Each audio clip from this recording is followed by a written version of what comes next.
Bonjour à tous. Bienvenue à notre session sur le transport collectif et l'action climatique de l'ACTU. Alors, on va attendre quelques minutes. Il y a presque une centaine de participants qui vont rejoindre à nous. Donc, on va attendre quelques secondes pour laisser l'ensemble des participants se rejoindre à nous.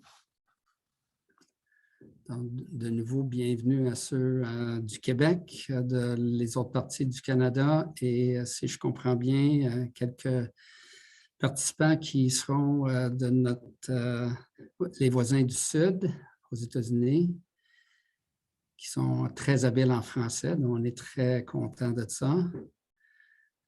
Et bienvenue de Toronto. Bonjour Antoine. Tranquillement, la salle va se remplir.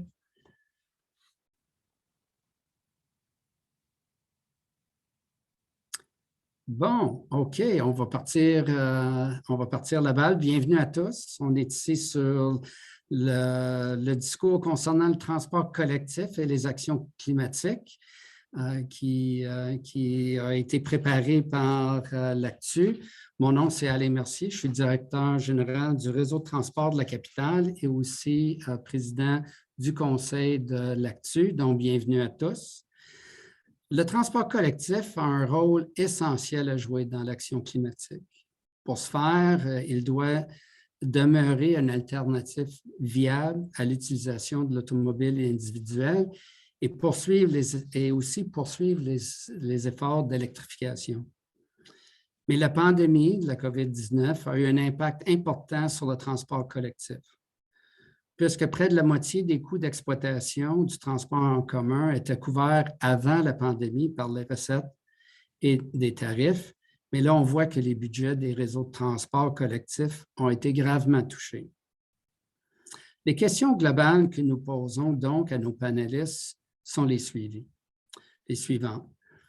Comment pourrions-nous maintenir le transport collectif pour les gens qui en dépendent, certainement, et comment assurer la stabilité dans un monde post-pandémie?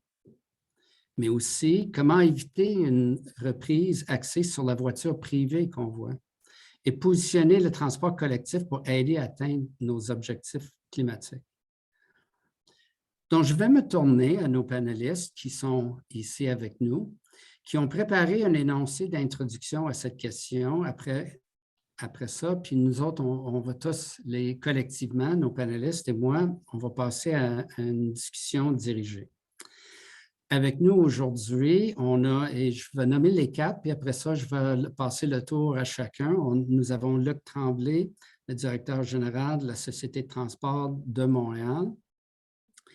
Dr Catherine Morancy, qui est professeure à la Polytechnique de Montréal et titulaire de la chaire de mobilité et la chaire de recherche du Canada sur la mobilité des personnes. On a Marc-André Varin, qui est le directeur général de l'Association du transport urbain du Québec et aussi administrateur de Propulsion Québec, aussi vice-président du Comité régional du Québec de l'ACTU. Et finalement, Sarah Doyon, à titre de directrice générale de Trajectoire Québec, l'organisation à laquelle elle est arrivée en 2018. Et Sarah siège également de nombreux comités gouvernementaux dans le domaine de la mobilité, dont le comité de suivi de la politique de mobilité durable 2030 du gouvernement du Québec. Donc, on va commencer avec Luc pour parler un petit peu de traiter peut-être les questions de l'ordre général qu'on a parlé et nous parler un petit peu de la STM. Merci beaucoup, Alain. Bonjour tout le monde. Très heureux d'être avec vous cet après-midi. Bonjour aussi, chers collègues panélistes. Donc, effectivement, je suis Luc Tremblay, je suis le directeur général de la Société de transport de Montréal. La STM, peut-être pour la situer un petit peu, avant la pandémie, on faisait environ 1,5 million de déplacements par jour, ce qui faisait de notre entreprise, juste pour la situer encore une fois un petit peu, peut-être la deuxième en importance, société de transport en importance au Canada, derrière Toronto, et la troisième en Amérique du Nord avec Toronto et New York. Évidemment, la pandémie, tu l'as dit Alain tout à l'heure, a fait vaciller ces chiffres-là de façon importante. On a un budget environ de 3 milliards de dollars, 1,5 milliard pour l'exploitation des 3 modes, bus, métro, transport adapté, et 1,5 milliard aussi de projets, d'un portefeuille de projets d'une centaine de projets par année parce qu'on a un parc d'infrastructures d'environ 31 milliards de dollars qui a manqué beaucoup d'amour au cours des dernières années et qu'on doit rénover. Alors, ça nous amène beaucoup, beaucoup de boulot. Et on fait ça avec nos artisans, nos employés, de 11 000 employés à la STM qui travaillent au jour le jour là, pour livrer le service en continu. Alors, très rapidement, là, vous avez un petit peu un portrait de ce que c'est la STM en tant que telle. Évidemment, on joue un rôle important là, dans toute la région métropolitaine de Montréal là, en termes de transport collectif. Question très large, Jolene, dans ton introduction. Évidemment, il y a des thèmes qui me rejoignent dans ça, évidemment, très, très profondément. Comment on fait pour maintenir, avec tout ce qui nous est arrivé? Évidemment, ça va passer par des questions je pense, de financement. On aura l'occasion peut-être de rentrer dans le détail un petit peu plus loin tout à l'heure, mais pour maintenir ce qu'on a réussi à faire dans la pandémie, à Montréal, on a perdu à un moment donné 90 de l'achalandage à cause de la pandémie. Mais on a livré le service malgré tout au quotidien parce que c'est un service essentiel de transport collectif et on avait vraiment l'intention de le maintenir parce qu'on pensait que c'était probablement la meilleure façon, la meilleure mesure sanitaire parce qu'en maintenant le service et respecter le 2 mètres dans le transport collectif, pas évident. Donc, plus de fréquences, ça nous a permis de maintenir ça et ça a été une bonne nouvelle parce qu'on n'a pas eu d'éclosion dans nos réseaux. Alors, ça, c'est une excellente nouvelle. Alors, le maintien, ça passe par livrer le service premier à la clientèle, continuer à le développer. Un vieil adage qui nous dit « Build it and they will come hein, ». C'est comme le vieux film qu'on a déjà étudié, là. On a déjà écouté, c'est-à-dire, alors c'est important de maintenir ça dans le futur, même si l'argent n'est pas nécessairement au rendez-vous, même si on a eu beaucoup d'aide. Il y avait une situation qui existait avant ça. On va devoir continuer à avoir de l'aide après la pandémie. Et parce que la pandémie, le transport collectif, je pense que pour le futur, c'est important. La crise financière va perdurer un petit bout de temps. Et la crise des changements climatiques, elle ne disparaîtra pas pour autant, puis il n'y a pas de vaccin pour ça. Alors, je pense que le transport collectif peut jouer un rôle important et on va devoir s'arrimer là-dessus. Alors, comment on va faire pour le développer? Ça va demander évidemment aux opérateurs comme la STM de s'adapter aux déplacements. La clientèle ne fera probablement pas nécessairement comme avant des déplacements pendulaires. On va devoir mettre de l'énergie là-dedans, faire preuve d'attractivité aussi. Il va falloir qu'on soit capable de donner une bonne expérience client. À Montréal, on a travaillé beaucoup dans le passé sur l'achalandage.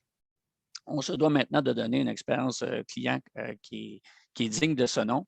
Alors, ça va être important de travailler là-dessus au cours des prochaines années. Et parce que je pense qu'évidemment, on a perdu l'achalandage parce que les gens avaient moins de place où aller. Donc, là, ils vont se remettre à se déplacer. Alors, on va devoir être au rendez-vous et leur donner une belle expérience en tant que telle. Et ça va passer aussi, en terminant, par le maintien des actifs. C'est bien de développer l'offre de service, je l'ai dit tout à l'heure, build it and they will come.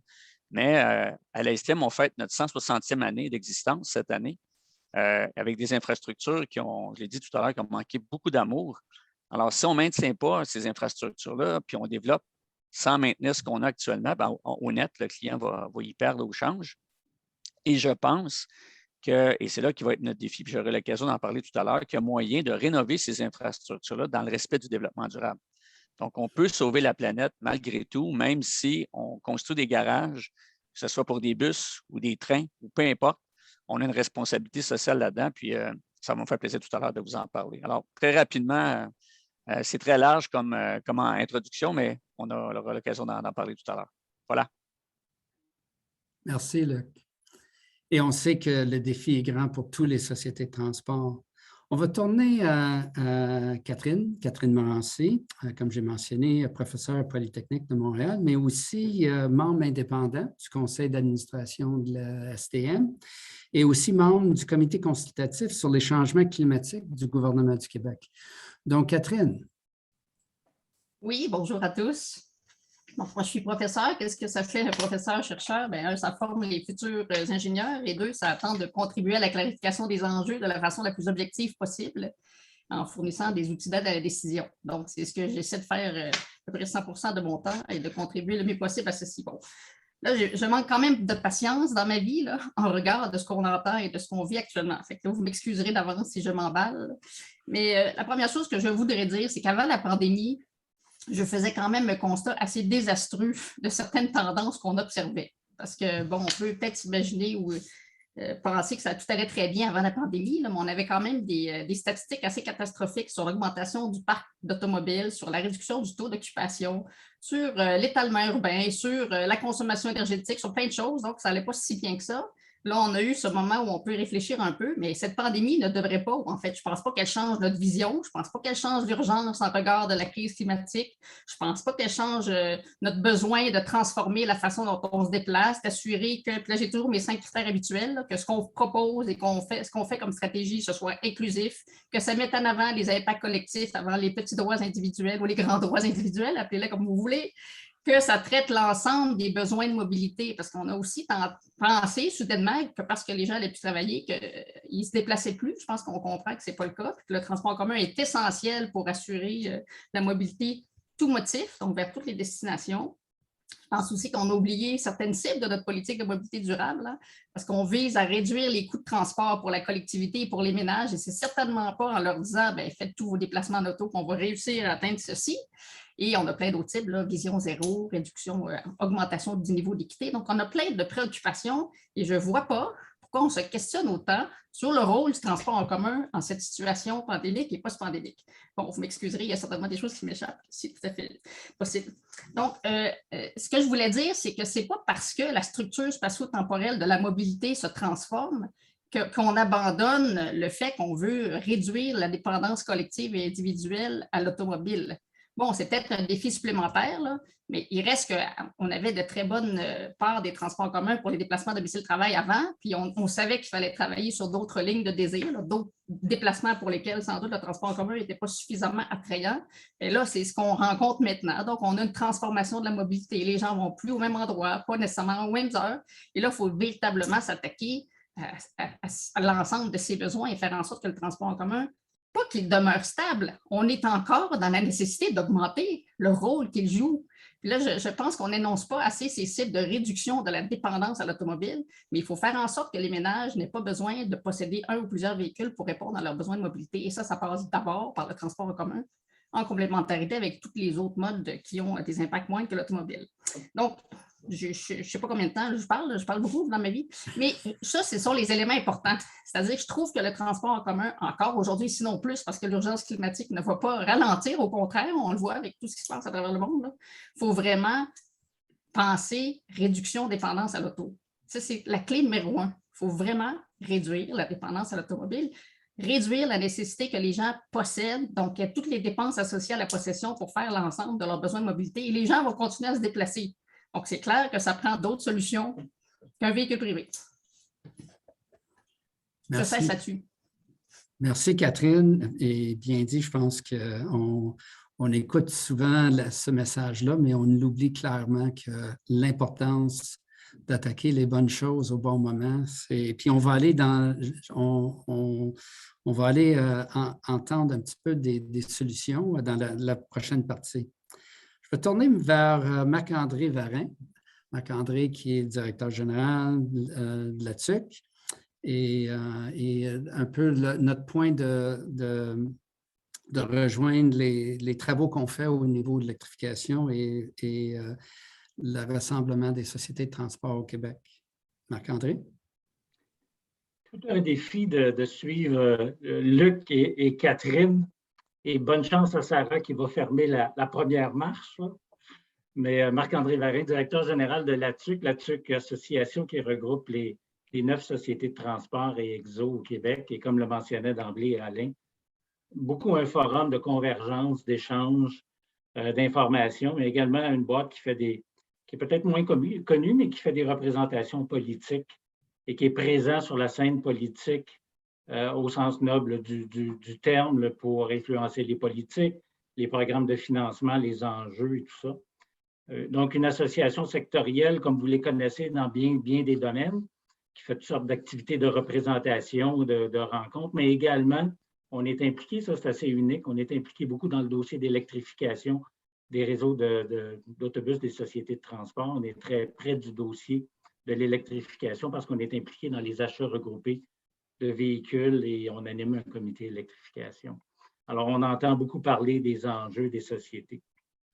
Et je pense que c'est un élément qui est très apprécié par le gouvernement également, parce qu'il y a une belle collégialité de la part des sociétés de transport. Donc, on est encore une fois, un point de convergence où on peut prioriser, mais il n'y a pas vraiment d'enjeu ou de divergence d'opinion.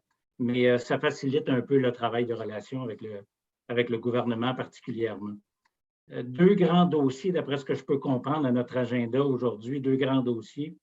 Celui du financement, c'est sûr, qui est critique, qui est central, qui l'est depuis que j'ai commencé à l'association.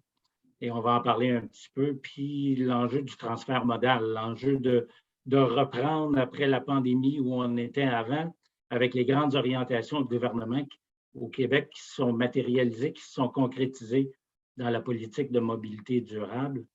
Alors, il va falloir reprendre ce discours-là puis réembarquer dans ce cheminement-là. Sur le premier dossier, sur celui du financement, je pense qu'on ne le dit pas assez souvent, mais je pense qu'il faut le dire dans ce cas-ci, dans le cas du gouvernement du Québec et plus récemment du gouvernement fédéral, ils sont venus à la table avec du financement d'urgence requis pour justement pallier au manque à gagner, aux recettes des usagers qui n'étaient pas là, pour justement que les sociétés puissent maintenir le niveau de service. Je pense que le gouvernement a reconnu qu'il y avait une nécessité de maintenir ce niveau de service-là, que ça serait dommageable à long terme de réduire le service et que ça serait plus difficile à faire plus tard dans le temps, dans le contexte de garder le cap, comme le dit Catherine, sur les grandes orientations du transfert modal, de la mobilité durable. Mais ça, ce n'est pas la fin de la question, ce n'est pas la fin du dossier, parce que ça va nous prendre, on va en parler un petit peu plus tout à l'heure, ça prend une revue du modèle d'affaires, ça prend des sources de financement pérennes, prévisibles pour les sociétés de transport. Puis globalement, il faut revoir comment tout ça s'articule et comment ça fonctionne. On l'espère avec le gouvernement fédéral à la table également. Sur le dossier du transfert modal, bien, comme je disais, il faut reprendre les grandes orientations. Puis je me remémore maintenant les discussions de fond qu'on a eues dans le cadre des différents groupes de discussions et d'échanges sur la politique de mobilité durable. Puis on se disait à l'époque, il n'y a pas une solution magique qui va amener tout le monde, qui vont faire sortir tout le monde de leur voiture solo, auto solo au transport collectif. Il y a du mobility as a service, il y a du transport à la demande, il y a de l'offre de service qui est à la bonne place, qu'il va peut-être falloir revoir dans un contexte post-pandémique. Alors, il y a plein d'éléments qu'il va falloir revoir, réactiver, puis là, qu'il va falloir accélérer à mettre en place. On est beaucoup moins dans le discours, d'après moi, de sensibilisation, d'identification des enjeux, puis il faut passer à l'action, vraiment. Voilà. De retour à toi, Alain. Merci Marc-André, bien dit et représenté la pensée des 9 sociétés. Je vais tourner vers Sarah Doyon, qui est la directrice générale de Trajectoire Québec. Et comme j'ai mentionné, Sarah est sur le comité de suivi de la politique de mobilité durable 2030 du gouvernement du Québec, qui est très important parce que ça guide les orientations des démarches au Québec. Donc, je passe la parole à vous, Sarah. Merci beaucoup. Bonjour tout le monde. Je suis vraiment contente d'être ici aujourd'hui aux côtés de gens de grande qualité. J'espère que j'aurai encore quelque chose à dire. Là, je suis évidemment d'accord avec tout ce qui a été dit précédemment. Mais voilà, moi, je suis directrice générale de Trajectoire Québec. Puis pour ceux qui ne connaissent pas Trajectoire, c'est une association d'usagers qui a été fondée en 1977 sous le nom de Transport 2000, qu'on a changé en 2017 parce que ça commençait à être un peu désuet, avouons-le. Mais notre mission, elle, demeure la même, c'est de faire la promotion des droits et des intérêts des usagers et usagères du transport collectif et de contribuer au développement global des transports collectifs au Québec. Donc, notre vision, c'est que tous les Québécois aient accès à des services de transport collectif de qualité, sécuritaire, accessibles partout sur le territoire. Puis quand on parle de transport collectif, dans notre cas, bien, on parle de tout ce qui n'est pas de l'auto-solo, donc évidemment les modes qu'on connaît bien, le autobus, métro, train, mais aussi les nouvelles mobilités, covoiturage, autopartage, Uber, taxi, Alouette et tout ce qui viendra pour la suite. Pour remplir cette mission-là, on utilise différents moyens. On fonctionne avec des interventions médiatiques, des mobilisations citoyennes, beaucoup de représentations politiques, des conférences comme celle d'aujourd'hui, par exemple, de l'éducation populaire. Puis, on participe à différents comités d'organisations partenaires. Oui, le comité de suivi de la politique de mobilité durable, mais aussi un comité des partenaires d'Aéroports de Montréal, par exemple, le comité directeur de Transit, l'Alliance pour le financement du transport collectif et plusieurs autres. Puis aujourd'hui, je suis contente d'être ici parce que le transport collectif, c'est effectivement un élément clé pour réduire nos émissions de GES. Puis effectivement, la pandémie est venue peut-être fragiliser ce secteur-là, mais on doit trouver des solutions, en fait, pour réduire nos GES au Québec. Puis on le sait, c'est presque 45 % de nos émissions de gaz à effet de serre qui sont attribuables au secteur des transports. Puis définitivement, le transport collectif est un élément clé sur lequel on doit miser. Pourtant, actuellement, on mise beaucoup sur l'électrification des transports, particulièrement de la voiture individuelle, mais aussi des transports collectifs. Nos gouvernements y mettent moins d'efforts, disons, sur les changements de comportement, alors que le transfert modal de l'auto vers le transport en commun offre un potentiel de réduction de GES qui est significatif. On le sait, là, c'est presque plus de 40 voitures, en fait, qui peuvent être retirées de la route par un autobus. Donc, vraiment, au niveau du transfert modal, on aurait des gains substantiels à faire, même si on sent qu'en ce moment, la priorité peut-être plus au niveau de l'électrification des transports. Puis pour les usagers que nous, on représente chez Trajectoire, ce qui est important, c'est pas qu'un autobus soit électrique, c'est que l'autobus passe. Puis là, comprenez-moi bien, j'ai rien contre l'électrification des transports collectifs, ni même de la voiture individuelle, mais ça devrait en aucun cas se faire au détriment du développement de l'offre de services. Puis la politique de mobilité durable, elle est très claire d'ailleurs, elle se base sur l'approche RTA, réduire, transférer, améliorer. Donc d'abord, réduire le nombre de déplacements et des distances à parcourir, ensuite transférer vers des modes durables et finalement améliorer l'efficacité énergétique de nos véhicules. Donc, chez Trajectoire, c'est ce qu'on s'efforce de faire, en fait, de militer pour le maintien, la bonification de l'offre de services de transport collectif, pour le développement des infrastructures, pour un financement adéquat. On travaille surtout sur le T de l'approche RTA, donc on mise beaucoup sur le transfert modal, sur la réduction des déplacements en auto solo. On en a parlé, la pandémie, ça a augmenté, disons, les défis qu'il y a devant nous en faisant chuter drastiquement l'achalandage. Puis même si on voit qu'il y a un retour progressif des usagers à mesure que les consignes sanitaires sont relâchées, on peut quand même s'attendre à ce que le retour à des niveaux d'achalandage d'avant la pandémie, ça prenne plusieurs années. Chez certaines personnes, il y a une crainte du transport en commun qui s'est installée. Chez d'autres, c'est qu'on s'est tourné vers la voiture. Puis une fois qu'elle est achetée, c'est plus difficile de les convaincre de revenir dans le transport collectif. Il y a le télétravail aussi qui a amené plusieurs personnes à questionner la pertinence de continuer à développer nos infrastructures de transport collectif. On l'a vu dans le cas du tramway de Gatineau, le tramway de Québec, les projets de REM. En fait, tous les grands projets d'infrastructure, on voit des gens qui questionnent la pertinence de les développer.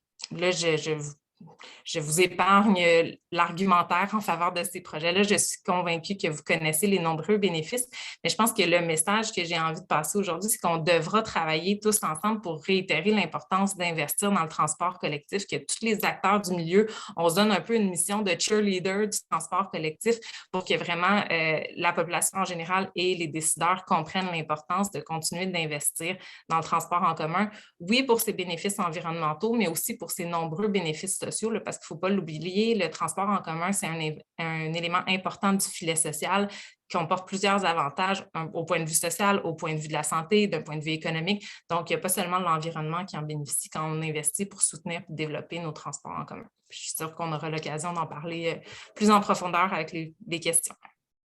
Merci, Sarah. Bon, notre premier thème va toucher autour de réétablir l'achalandage et le changement modal. L'ACTU estime que le transport collectif réduit les émissions annuelles de GES de 14,6 mégatonnes chaque année. Ça, c'est la contribution de notre industrie. Mais notre impact climatique, c'est-à-dire le facteur le plus important qui influence sur les émissions des GES, c'est le nombre de personnes que nous pouvons convaincre d'abandonner la voiture. Et de l'argumentaire très bien dit par Catherine. Et on sait que la pandémie a radicalement perturbé cette donnée. Et selon un rapport spécialisé du Forum international des transports et les villes du C40, publié pendant la COP26, l'utilisation du transport collectif à l'échelle mondiale doit doubler au cours de la prochaine décennie pour maintenir le réchauffement mondial à moins de 1,5 centigrade, comme nous souhaitons. On sait tous, dans notre industrie, les choses qui marchent, on veut en faire plus. Puis les choses qui changent, il faut trouver des nouveaux mécanismes. Donc, la question que je vous pose au groupe d'experts, c'est peut-être plonger un petit peu pour regarder à votre avis. C'est essentiel de ramener les usagers vers le transport collectif, puis il faut continuer à propulser le changement modal. Donc, quelles mesures pour vous orienter qui sont payants pour nous à ramener le monde et qu'est-ce qu'on doit penser et regarder de nouveau dans les prochains mois et années à venir pour faire l'effet de transfert modal qu'on cherche? Je vous vois très minimal. Je vois très peu de monde, là, donc je vais passer à Sarah. Veux-tu juste ouvrir, puis après ça, on peut passer aux autres panélistes. Écoutez, je ne pense pas avoir la solution miracle pour ramener les usagers dans le transport collectif. Hein. Si elle existait, on la connaîtrait et j'imagine qu'on la mettrait en œuvre. Je pense, par contre, puis c'est dans ce sens-là qu'on travaille, on fait des recommandations prébudgétaires, des recommandations à ce niveau-là auprès des gouvernements qu'il faudra en fait une vaste campagne de communication pour inciter les gens à revenir dans le transport collectif, un peu déconstruire les mythes, défaire la peur qui a pu s'installer par rapport à la COVID depuis 2 ans. Il y aura aussi certainement à repenser peut-être l'organisation du transport collectif qui était beaucoup orientée domicile-travail. Si on veut que les gens l'adoptent puis en fassent un moyen de déplacement pour l'ensemble de leurs besoins, comme Catherine l'a dit plus tôt, bien, il faut qu'on n'ait pas juste du service de qualité en heure de pointe vers le centre-ville. Il va falloir qu'on ait du service de qualité à toutes les heures de la journée, dans toutes les directions. Puis on l'a vu aussi pendant la pandémie, la plupart des lignes d'autobus qui avaient les plus hauts taux d'achalandage, ce n'était pas des lignes vers le centre-ville, c'était les lignes dans les quartiers. Les gens se déplacent à proximité de chez eux, font la clientèle captive continue de se déplacer, d'utiliser les services de transport collectif. Peut-être qu'il faudra être très attentif aux différents changements dans les habitudes de déplacement des gens pour s'assurer que le service corresponde finalement. Luc Tremblay? Merci Alain. Puis en complément à ce que Sarah disait, je suis tout à fait d'accord. Petit exemple à l'ASM, je le disais tout à l'heure, on a au pire de la pandémie perdu 90 de notre achalandage. Et avant la vague Omicron, on était revenu à peu près à 60-65 %. Alors, qu'est-ce qu'on a fait pour être capable de ramener un peu des gens? Là, évidemment, le confinement avait un impact, là, mais ce qu'on s'est rendu compte, on a un panel de clients à la STM de 32 000 clients qu'on consulte au quotidien. Et puis, la grande raison pour laquelle, évidemment, les gens n'ont pas pris de transport collectif, c'est qu'ils n'avaient pas de place où aller. À partir du moment où ça va être en arrière de nous, bon, il va peut-être avoir une perte sèche, ça va prendre un certain temps avant de récupérer tout ce monde-là. Mais il en demeure pour moi, ce qu'on a réalisé, c'est que c'est des amenés à faire le premier déplacement. Lorsqu'ils font le premier déplacement de retour, ils se rendent compte que rien n'a changé, que le service est encore fiable, que ça fonctionne bien, qu'il n'y a pas de danger, parce qu'il y avait quand même une petite crainte à un moment donné. Donc, c'est de les amener à revenir pour une première fois et de faire en sorte que le premier amène le deuxième déplacement, parce que c'est ce qu'on observe quand on consulte la clientèle. C'est le premier mouvement qui est difficile à faire. Puis après ça, les habitudes se reforment. Et je vais citer ma collègue Catherine, à laquelle j'ai déjà assisté à une de ses conférences, qui nous apprenait, je pense que ça prenait 230 jours avant de créer une habitude ou 260 jours, quelque chose comme ça. Bien, ça fait 2 ans qu'on est en pandémie. Donc, les gens sont revenus à l'envers. Ils se sont donné une habitude là, qui est de rester à la maison et de ne pas se déplacer. Donc, on se doit de susciter ce déplacement-là. Donc, Sarah parlait de campagne de publicité, mais je pense qu'on peut s'inscrire dans les activités courantes des centres-villes, dans les festivals, dans la vie urbaine et d'être présent auprès de ces gens-là pour créer ce premier déplacement-là, créer l'habitude de répéter le geste et de revenir dans les installations, de revenir dans nos réseaux.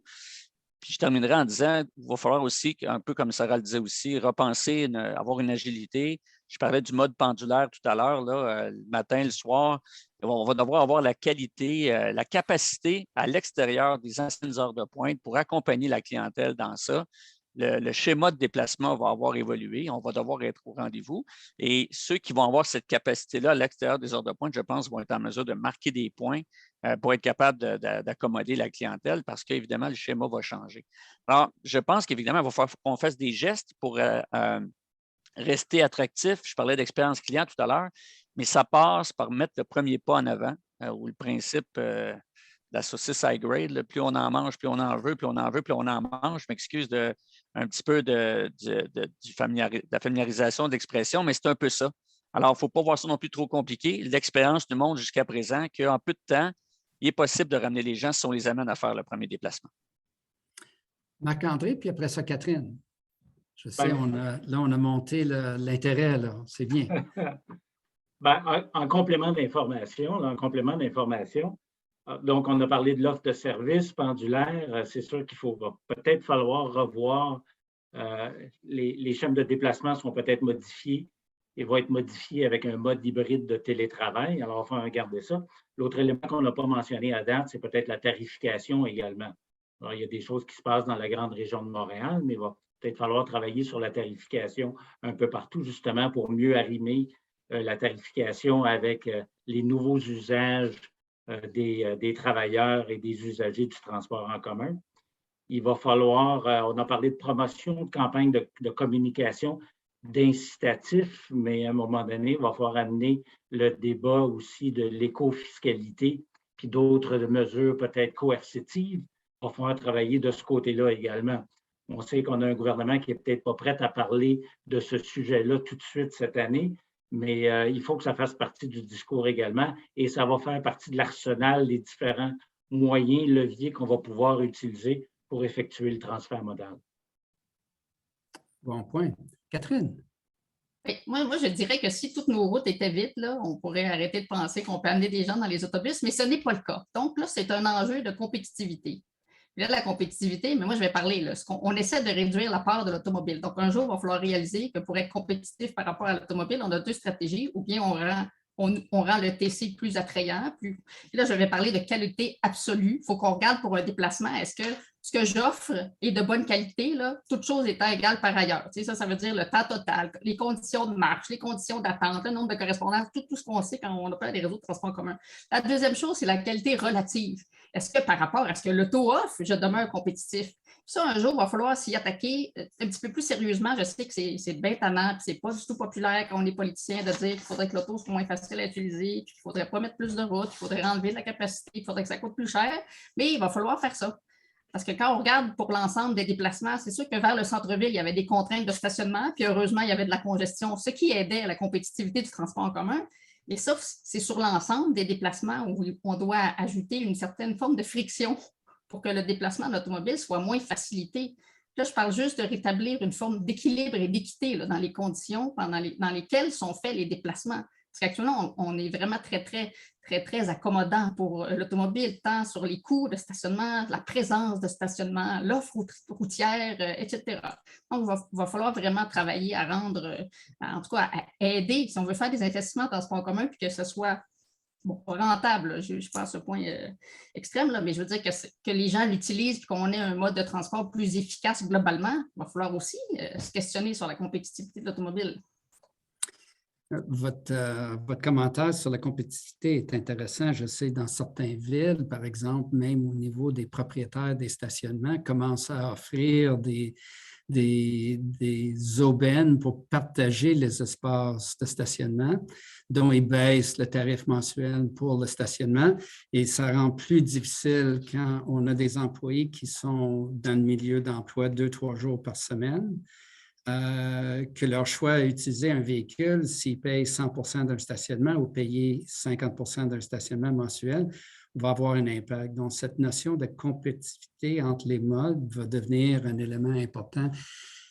Est-ce que tu avais un autre petit point que tu voulais mettre? Oui, très rapide parce que ça devient de plus en plus passionnant. Je m'excuse, je ne suis pas capable de m'empêcher de parler. Je fais du pouce aussi ce que Catherine disait sur la compétitivité, ce que tu viens de dire, Alain, aussi.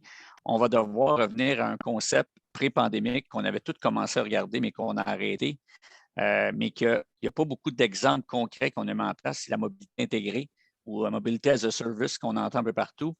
Il faut arrêter de penser en mode on est en compétition avec d'autres modes actifs, que ce soit le vélo partage, la marche, le transport actif. C'est quand on parle d'attractivité pour les clients, avoir quelque chose qui est intégré. On sent en tout cas dans la région de Montréal, c'est loin d'être le cas. Là, on se promène d'un réseau à un autre et tout ça. Alors, il faut arrêter de penser ça comme étant le transport collectif contre tout le monde, mais plutôt d'être en mode inclusif et de s'assurer qu'on va travailler tout le monde ensemble. Parce que l'objectif ultime, ce n'est pas d'être en compétition avec les autres modes, c'est de sortir les gens de l'auto-solo. Si on réussit à faire ça, mais que les gens font un petit bout en métro, un petit bout en vélo de partage, puis finissent à pied, le travail est accompli. Et on avait beaucoup commencé, c'était le buzzword avant la pandémie, mais là, on va devoir s'y remettre et s'y remettre sérieusement parce qu'on a beau regarder ça à travers le monde. Beaucoup de monde se targue de l'avoir fait, mais très peu de gens peuvent se dire que ça fonctionne vraiment. Alors, je pense que c'est une piste importante pour le futur. C'est la clé de l'avenir pour ramener les gens dans le métro, dans les autobus, dans le transport collectif. Mais parlons plus de mobilité que de transport collectif. Je pense que c'est encore mieux là, comme expression. Merci. Je vais laisser le dernier mot sur le sujet à Sarah. Merci. Bien, justement, c'est à mon tour de faire du pouce sur ce que Luc vient de dire. Il y a un petit bout de phrase qui m'a frappée. C'est justement, c'est pas le transport collectif contre tout le monde. Puis on l'entend un peu dans le discours de on fera pas du vol de voix aux automobilistes. Puis comme si d'abord les automobilistes et les usagers du transport collectif étaient deux groupes complètement distincts. On est tous des individus qui devons nous déplacer. Parfois, je marche, parfois, je prends un vélo. Souvent, je prends le transport collectif. Des fois, je prends une voiture. Il faut arrêter de penser que les automobilistes sont un groupe complètement fermé et les usagers de l'autre côté et que c'est deux groupes qui s'opposent. Ce serait bien déjà qu'on se dise qu'on est des individus, que l'idée, c'est de déplacer le plus de personnes possible, pas le plus de voitures possible aussi. Donc, peut-être aussi dans notre façon de le présenter, la façon de nos élus de le présenter, ça nous aiderait. OK, merci. OK, on va aller dans un autre sujet. On va parler du modèle financier. Et quand on parle des changements climatiques et on veut utiliser le transport collectif vers cet objectif-là, on a fait beaucoup de progrès. Si je pense, il y a 20 ans, dans notre industrie, on avait un seul outil pour réduire les émissions. Ça, c'était d'augmenter le nombre d'usagers du transport collectif. Des fois, on avait l'argumentaire, est-ce qu'on utilise du diesel ou du gaz naturel pour réduire nos émissions? Maintenant, nous progressons sur tous les fronts. On a augmenté le service depuis 20 ans. On a décarbonisé ou on est en train de décarboniser nos parcs de véhicules. Et là, on intègre toutes sortes de nouveaux modèles de mobilité. Mais tout ça, ça coûte de l'argent. On sait que notre modèle financier est taxé, il est menacé. À mesure que les voitures deviennent électriques, on va perdre les revenus nécessaires à tirer des taxes d'essence. La perte d'achalandage, encore, nous a fragilisé notre modèle financier. Donc, on va rêver un petit peu plus. Le gouvernement, il nous écoute. C'est quoi notre nouveau modèle financier? C'est quoi qu'il faut qu'on fasse? On ne peut pas seulement miser sur les impôts fonciers. On sait qu'il y a une limite à ça. Donc, est-ce qu'il faut modifier notre modèle d'utilisateur-payeur? Et si oui, comment? Je laisse la porte ouverte. Vous avez le micro. Là, je vais commencer avec Luc, puis après avec Marc-André. Merci Alain. Ça, c'est un autre sujet qui est passionnant aussi parce qu'il faut l'adresser. Je vais essayer d'être très concis, puis je vais laisser la parole à mes collègues aussi. Là. Il y a un mythe, je pense, qu'il faut déboulonner. C'est sûr que la pandémie a fait très, très mal, mais on a eu de l'aide. Et je pense que c'est Marc-André qui le mentionnait tout à l'heure. Là.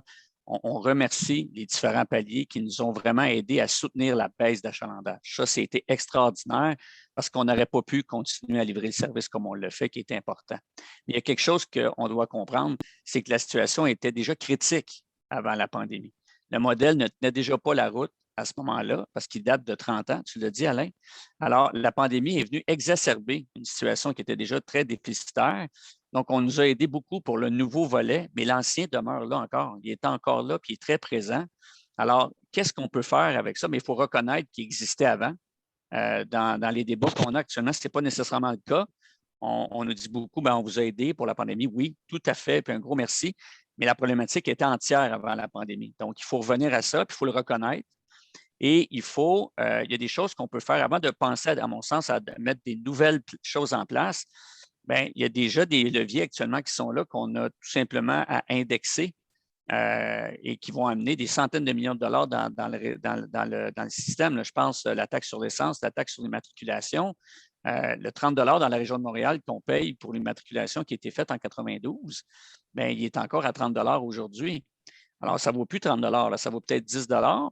Et puis, on parle d'inflation en ce moment à 5 à 7 %. Donc, ça va continuer à dépérir. Alors, c'est bien de penser à des nouvelles façons, tout à fait d'accord, mais ce qui peut coûter cher politiquement, j'en conviens, parce qu'augmenter des taxes, c'est jamais bien, là, mais ce qui n'est pas complexe à mettre en place, c'est juste d'indexer régulièrement ces sommes-là, et c'est des centaines de millions de dollars qui vont être pompés dans le système et qui vont donner de l'air à tout le monde. Alors, oui, se projeter dans le futur, mais juste regarder ce qu'on a déjà fait. Puis si on l'avait fait, c'est un peu comme à l'époque avec les crédits d'impôt. Il y a eu tout un débat à un moment donné dans les déclarations d'impôt. Les crédits étaient gelés, puis à ce moment-là, les gens s'appauvissaient.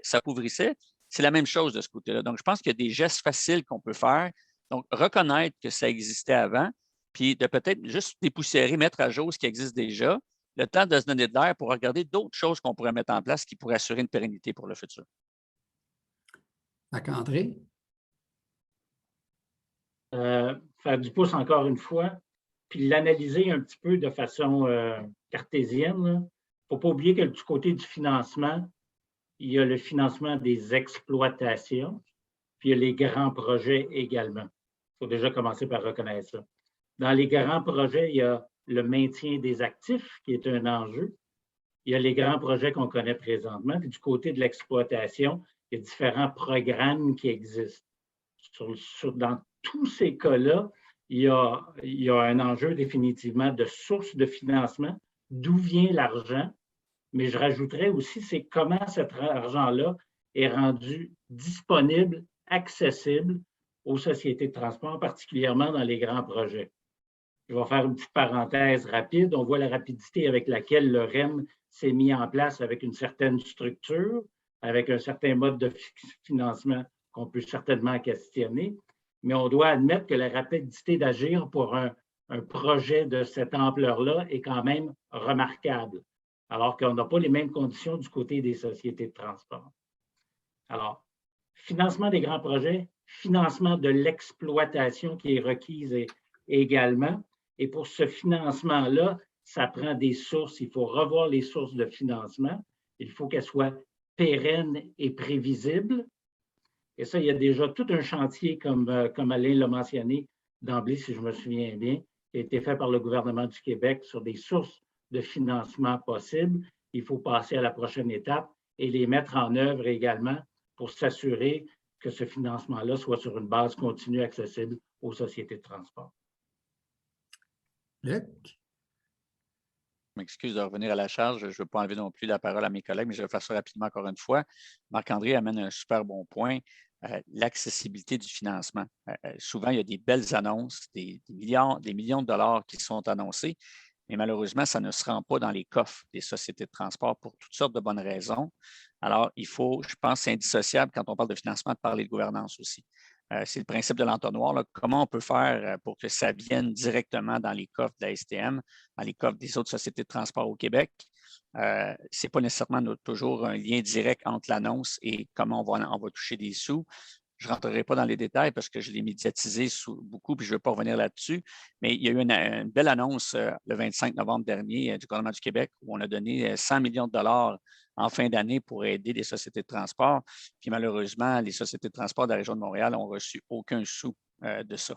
Alors, quand je parle d'exemples concrets là, entre une belle intention, mais que ça devienne concret pour les sociétés de transport, là, on tombe dans les dédales de la gouvernance et c'est directement relié. Là, on ne peut pas parler de financement sans parler de gouvernance. OK, merci. Catherine? Oui, moi, ça n'a peut-être pas rapport avec la discussion, mais mon point de vue, c'est qu'on a tendance à segmenter. Tu sais, on se dote d'infrastructures pour déplacer des personnes et des marchandises. Là, on donne l'administration de quelque chose qui est un réseau de transport en commun à quelqu'un, puis là, c'est quelqu'un d'autre qui gère le réseau routier, mais la fonctionnalité de ça, c'est la même chose, c'est transporter le plus efficacement possible des personnes et des biens. Puis je trouve que de faire cette segmentation-là, ça amène plein de distorsions qui fait qu'on ne tient pas compte des impacts de la façon dont les gens se déplacent dessus.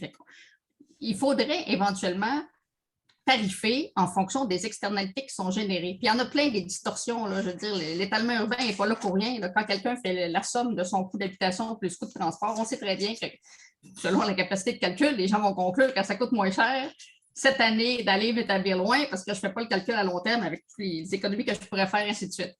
Mais je trouve qu'on ne tarifie pas sur les impacts de choix de mobilité individuelle. Puis il y en a de l'argent à aller chercher là. Puis je sais que ce n'est pas populaire non plus, mais si on fait juste calculer les externalités, donc la consommation des ressources, la consommation de l'énergie, la consommation d'espace, tout ce qui a été requis parce que quelqu'un décide de s'établir loin puis de faire des longues distances de déplacement, c'est sûr que si on tarifait à la hauteur de ce que ça génère comme externalité, il y aurait de nouveaux moyens financiers qui pourraient être réinvestis. Après ça, est-ce qu'ils seraient réinvestis au bon endroit? Ça, c'est une autre question. Mais je trouve qu'on n'a pas cette vue globale de quand on a de l'argent, qu'est-ce qu'on devrait faire pour transporter plus efficacement nos personnes et nos biens. Fait que ça exigerait qu'on recule un peu et qu'on arrête de faire ces espèces de segmentation puis de dire je vais évaluer un projet routier, puis après ça, je vais évaluer un projet de transport commun sans surtout pas les mettre en compétition parce que je n'aurai pas la même grille. Là. Ça, c'est un petit peu absurde. OK, merci. Bon point, Sarah. C'est pas là que j'allais, mais je vais embarquer par rapport aux externalités. Justement, j'ai les chiffres sous les yeux. C'est sorti cet automne, si je ne m'abuse, par des chercheurs à l'Université Laval, notamment que pour chaque dollar payé par un individu pour se déplacer en automobile, la collectivité paie l'équivalent de 5,77 en coûts sociaux contre 1,21 $ pour le transport en autobus. Donc déjà, si on mettait tout en compte, on aurait peut-être de nouvelles idées effectivement pour financer. Puis, un peu comme Luc l'a dit tantôt, effectivement, à court terme, on pourrait indexer la taxe sur l'essence, la taxe sur l'immatriculation, mais on sait que ça va être une solution à très court terme, que les revenus de la taxe sur l'essence sont appelés à décroître avec l'électrification du parc automobile. Mais là-dessus, il y aurait possiblement moyen de mettre en place un programme de redevance remise pour stimuler plus efficacement justement l'électrification du parc automobile, puis réallouer les sommes qui sont actuellement attribuées à ces rabais à l'achat des véhicules automobiles au transport collectif. Par exemple, en faisant ce système de redevance remise, on pourrait aller chercher d'autres sommes pour le transport collectif, puis continuer d'offrir des rabais à l'achat de véhicules électriques, qui est toujours une mesure populaire pour nos décideurs, puis on les comprend de vouloir la maintenir. Ah, merci. Bon point. OK, on a mentionné un petit peu, on a parlé un petit peu de financement qui a soulevé les émotions. Et là, on va aller au prochain point parce que c'est toujours dans notre complexité. Hein, on vit au Québec. On a parlé un petit peu, on a touché la question de gouvernance.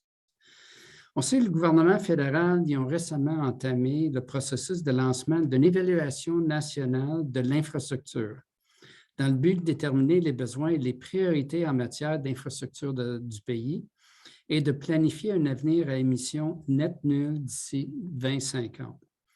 Un des principaux objectifs de l'évaluation est d'améliorer la coordination entre les propriétaires d'infrastructures et les bailleurs de fonds. On parle de la nouvelle mobilité, on parle d'électrification, on parle de croissance du service, on parle des nouveaux infrastructures, on parle de financement. Mais dans tous les cas, les différentes ordres de gouvernement prennent en main différents dossiers et on sait qu'il faut, si on veut passer à un avenir mieux arrimé à nos objectifs, il faudrait qu'on pense autrement notre modèle de gouvernance. Donc, comme j'ai mentionné, on sait que le gouvernement a annoncé beaucoup d'investissements au niveau d'électrification. Il y a le gouvernement du Québec qui a annoncé 2,75 milliards de dollars pour poursuivre le même objectif. Comment est-ce qu'on aimerait que nos différents paliers gouvernement se rallient ensemble pour nous aider à atteindre notre objectif? Donc là, je lance encore la balle à nos experts, mais là, on va parler de la gouvernance. Est-ce qu'il y a un preneur? Marc-André. Est-ce qu'il y en a un qui veut se lancer dans ce dossier-là? Il y en a qui se retiennent, je le sens. Juste pour mettre la table, puis sans prendre position d'un côté sur un modèle ou un autre, je pense que le constat, c'est qu'il y a beaucoup de pilotes dans l'avion, il y a beaucoup de chauffeurs d'autobus, puis à un moment donné, ça va prendre un pilote dans l'avion. On le sait présentement, le modèle qui est lié au financement, c'est que le financement qui est rendu disponible au fédéral passe par le gouvernement provincial, par le ministère des Transports, par le gouvernement du Québec, avant d'être affecté, rendu disponible à des sociétés de transport ou à des municipalités. parce que c'est à ce niveau-là que les décisions doivent être prises. Puis je pense qu'il faut reconnaître chacun un rôle à jouer. Ça prend un pilote dans l'avion, ça prend un conducteur dans l'autobus, mais ça prend également un partenariat, puis s'assurer que tous les acteurs, tous les décideurs, appuyés par des experts qui peuvent évaluer les situations puis recommander les bons choix.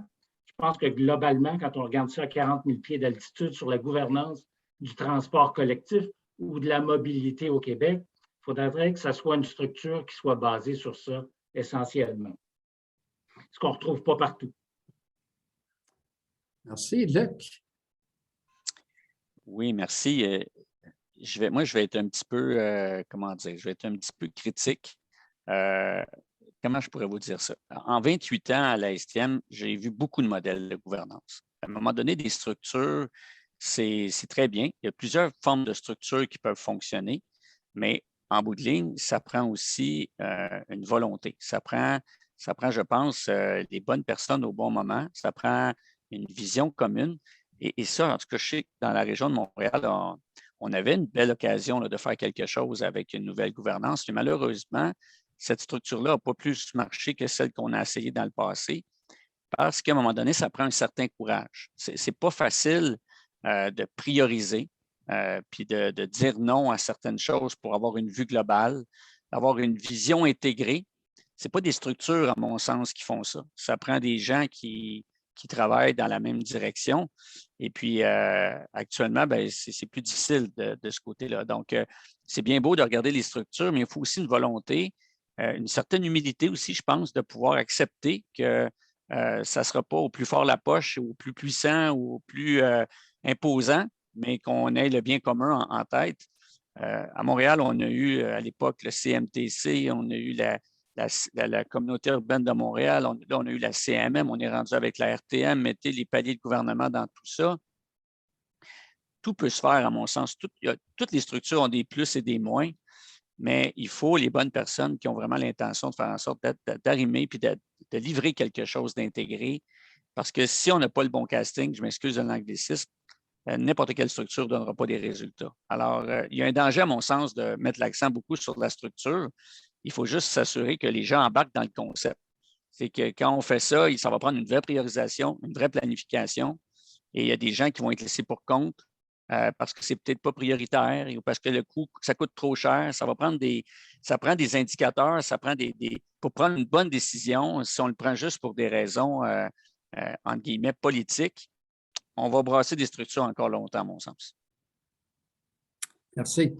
Je pense que l'objectif du gouvernement fédéral de coordonner, c'est intéressant la façon qu'ils l'ont proposé, d'améliorer la coordination entre les propriétaires d'infrastructures et les bailleurs de fonds, qui touche un petit peu le point que tu as fait, Catherine, de la planification du réseau routier, la planification des structures municipales de transport en commun.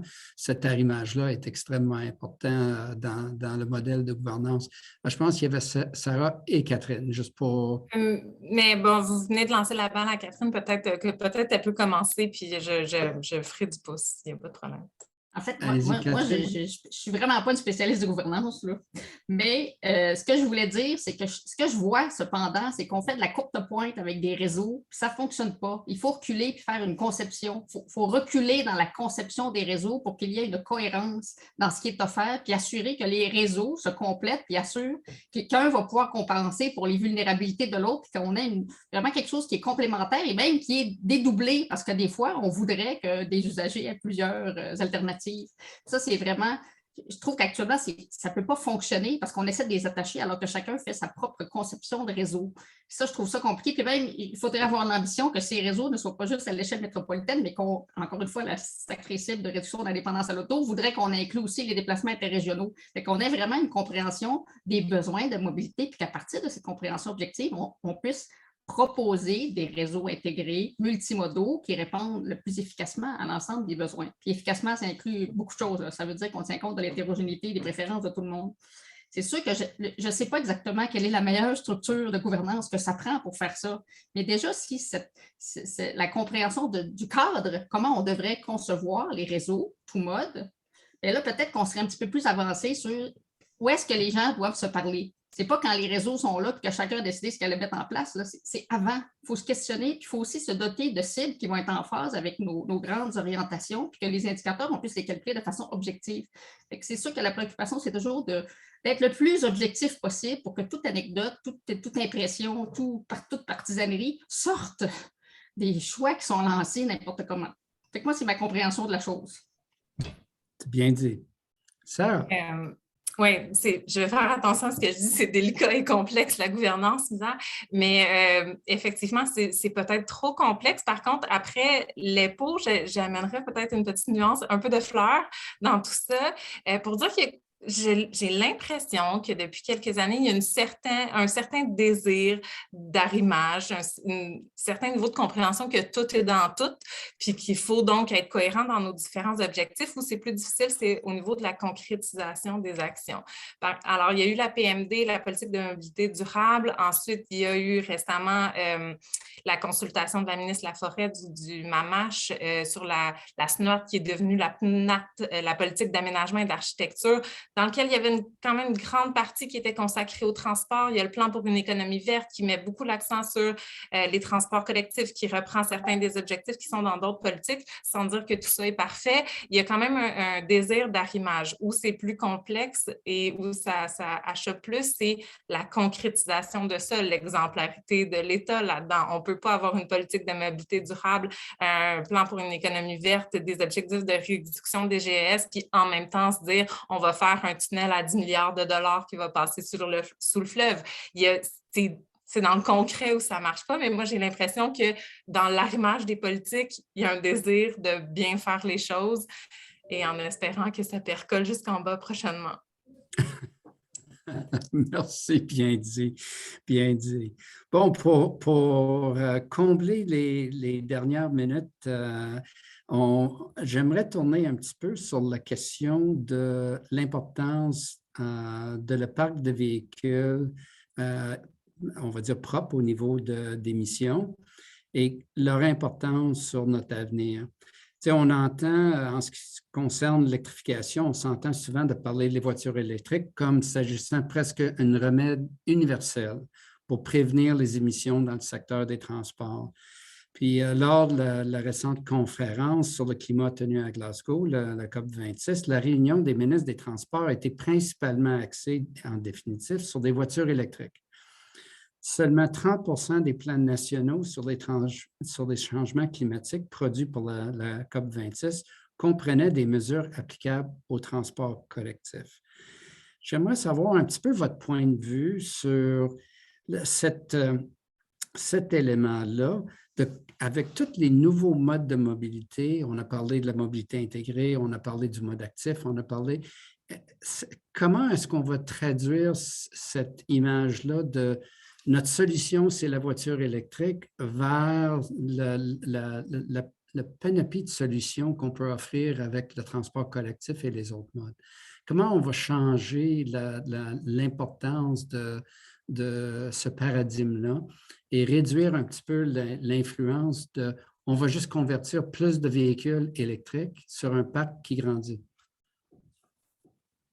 Je vous donne un élément large. Peut-être Catherine va vouloir agir sur celui-là. J'en peux plus de cette question, mais c'est-à-dire que moi, je suis très, très, très, très inquiète. Là. Je pense que je le dis le plus souvent possible, qu'on s'imagine que ce soit une solution. Pour moi, c'est une opportunité d'aller plus vite, mais la cible devrait quand même être de réduire le nombre de véhicules avec lesquels on va être péris. Puis là, on s'amuse à dire que c'est zéro émission parce qu'on veut bien négliger abondamment tous les dommages que l'on fait quand on produit des véhicules, comme n'importe quel autre objet technologique. Là.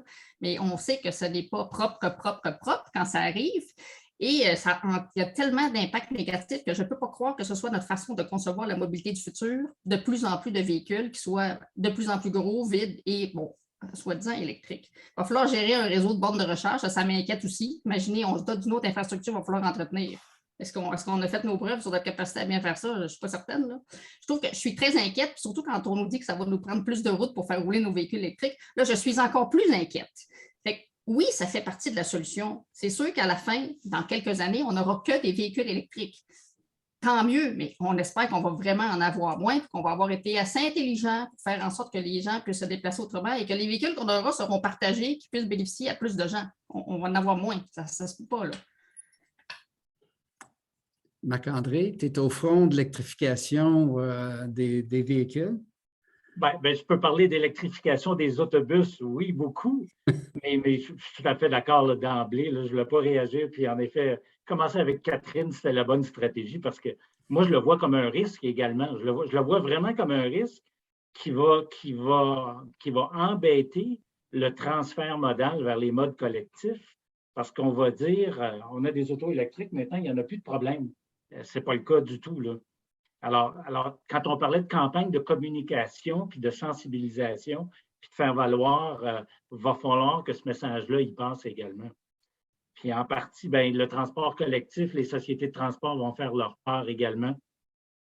Dans la version, sous le RTA avec le amélioré, on va avoir des autobus électriques aussi éventuellement. Alors, toutes les sociétés de transport, vous le savez, travaillent fort à électrifier leur réseau d'autobus, en plus des grands projets de tramway et de prolongement de lignes de métro et tout ça, qui sont naturellement électrifiés. Alors, c'est sûr que les sociétés de transport sont également au rendez-vous sur cet aspect-là pour améliorer le transport collectif et le rendre électrique. Tout un défi pour les sociétés de transport, on pourra en parler longtemps. Tout un défi qui prend du temps. Il y a un niveau de complexité important, mais je pense que tout le monde est engagé dans cette voie-là, définitivement, pour que dès 2025, les acquisitions d'autobus seront des autobus électriques. Et puis, comme on le sait, on garde les autobus 16 ans en moyenne, 16-18 ans. Alors, le parc d'autobus urbains au Québec devrait être entièrement électrifié vers 2040. Merci. On est à 3h15. Je vais laisser une brève opportunité à Luc et à Sarah de commenter sur le sujet. Très rapidement, merci Alain. Je voulais juste témoigner d'une manifestation concrète de l'inquiétude de Catherine qui a été manifestée tout à l'heure sur la conversion des autobus du parc automobile électrique. On nous demande de plus en plus, et c'est là qu'on pousse un petit peu la logique loin, on nous demande de plus en plus d'accepter les autos électriques dans les voies réservées sur le réseau. Alors, on est rendu là. L'inquiétude, elle est là. On n'a rien réglé quand on fait ça. Ça demeure, la voie réservée a une utilité très bien démontrée. Puis là, il y a des gens qui sont là, qui arrêtent. Et ça va être une voiture électrique, mais c'est là. Donc, il y a vraiment des risques. Ce n'est pas juste théorique. On est en train de le vivre en ce moment. Puis malheureusement, ça devient une panacée, le véhicule électrique. Alors, il faut être très prudent parce que une chose qui est positive vient entraîner un élément négatif de l'autre côté. Puis les gens nous demandent ça. C'est vraiment, ça devient très, très courant. Alors, soyons prudents, puis ayons le mérite de pouvoir prendre du recul un peu et de s'assurer qu'on fait les bonnes choses pour les bonnes raisons. Sarah. Tout à fait d'accord là-dessus. Puis justement, pour poursuivre dans la même veine, comme quoi l'électrification du parc automobile, ce n'est pas la solution. C'est sorti pas plus tard que la semaine dernière, en fait, qu'en 2030, Québec espère avoir atteint son objectif d'avoir 1,5 million d'autos électriques sur les routes du Québec, ce qui se traduirait par une baisse des émissions de gaz à effet de serre de seulement 13 % par rapport au niveau de 90, alors que la cible qu'on s'est fixée, qui est dans la PMD, dans le PEV et tout ça, c'est de 37,5 %. Fait que si on mise uniquement sur l'électrification du parc automobile, on n'y arrivera pas. Là, on passe vraiment à côté de nos objectifs. Puis pour les atteindre, il faut travailler sur le transfert modal d'abord et avant tout. Bien dit. Puis je pense le mot de Sarah, du point de vue surtout de trajectoire au niveau de représenter les désirs de nos clients, de nos citoyens, est extrêmement approprié. Donc, on a parlé du transport collectif et l'action climatique. On a entendu, et je vais faire un commentaire peut-être plutôt de nature personnelle quand on discute ce sujet-là. On vit une période où il y a un investissement massif, 5 milliards pour l'électrification des transports collectifs, de l'aide gouvernementale fédérale et provinciale durant la pandémie. Il semble avoir une concertation de mettre l'énergie à arriver à faire un transfert modal qui va être périn, mais on voit qu'il y a quand même du travail à faire. on a parlé de financement, on a parlé de changer nos façons de faire pour l'expérience client, la rehausser, comme Luc a mentionné. On a parlé du modèle financier pour donner un équilibre entre le prix de l'auto solo et le coût du transport collectif. On a parlé de l'arrimage de tous les différents paliers gouvernementaux pour nous amener dans nos objectifs qu'on souhaite. Et il ne faut pas oublier qu'il n'y a pas de recette magique ici. Il n'y a pas comme on dit en anglais, un silver bullet, qu'on va électrifier nos véhicules puis tout va aller bien. Ça se passe, je pense, par les principes qu'on a tous évoqués. C'est pour ça qu'on est dans notre industrie. C'est le changement de vie de nos citoyens à vivre dans un environnement qui est plus sain et en meilleure santé et avec un futur pour notre planète. Puis je sais que chacun de nous qui travaille, les jeunes d'aujourd'hui, espèrent qu'on s'organise à mettre les choses en ordre correctement. C'est pour ça que les jeunes viennent dans le transport en commun. C'est pour ça que les jeunes sont notre futur qui vont dans les cours de Catherine et travaillent à l'STM puis sont représentés. Donc, j'aimerais vous me remercier pour vos pensées, vos orientations, vos suggestions pour le futur et de la part de l'Actu. Merci pour votre temps que vous avez consacré pour discuter ce sujet-là. Merci. Grand plaisir. Merci à vous. Bonne fin de journée. Merci. Merci beaucoup. Bonne fin de journée. Au revoir.